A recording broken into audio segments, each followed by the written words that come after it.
Marwadi university అంటేనే మహేంద్ర నాయుడు గారు గుర్తుకొస్తారు. ఎందుకంటే 2 తెలుగు రాష్ట్రాలకి ఈ మార్వాడి యూనివర్సిటీ గురించి తెలియజెప్పిందే మీరని చెప్పుకోవచ్చు. సో ఎన్నో ఛానల్స్లో కూర్చొని మీరు ఈ మార్వాడి యూనివర్సిటీ గురించి ప్రతి పిన్ టు పిన్ పాయింట్ని కూడా ప్రతి ఒక్క విద్యార్థులు కానివ్వండి, సో వ్యూవర్స్ కానివ్వండి, అందరికీ కూడా తెలియజేస్తూ వచ్చారు.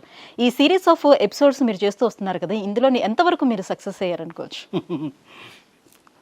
సక్సెస్ గురించి మనం మాట్లాడుకుంటే మార్వాడి యూనివర్సిటీ యాక్చువల్గా ఇండియా కన్నా అబ్రాడ్లో బాగా ఫెమిలియర్.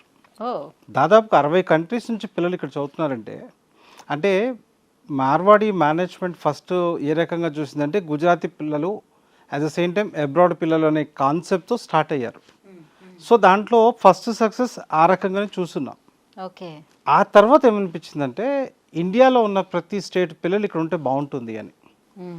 సో అట్లా ఎప్పుడైతే ఇండియా వైడ్గా చూస్తున్నామో తెలుగు రాష్ట్రాల్లో ఎంత బజ్ ఉందో ఆ బజ్ ప్రతి ఒక్క స్టేట్లో ఉంది ఇండియాలో. That's great. దట్టు ఇప్పుడు మన తెలుగు రాష్ట్రాల విషయానికే వస్తే ఈ ఇయర్ స్టార్టింగ్లో మేమేం ప్లాన్ చేసామంటే పిల్లలకి ఇంకా డెప్త్గా చెప్పాలి, ప్రతి డిపార్ట్మెంట్ గురించి చెప్పాలి, ప్రతి ఫెసిలిటీ గురించి చెప్పాలి, ప్రతి డిపార్ట్మెంట్ ఫ్యాకల్టీ గురించి చెప్పాలి, ప్లేస్మెంట్స్ గురించి చెప్పాలి.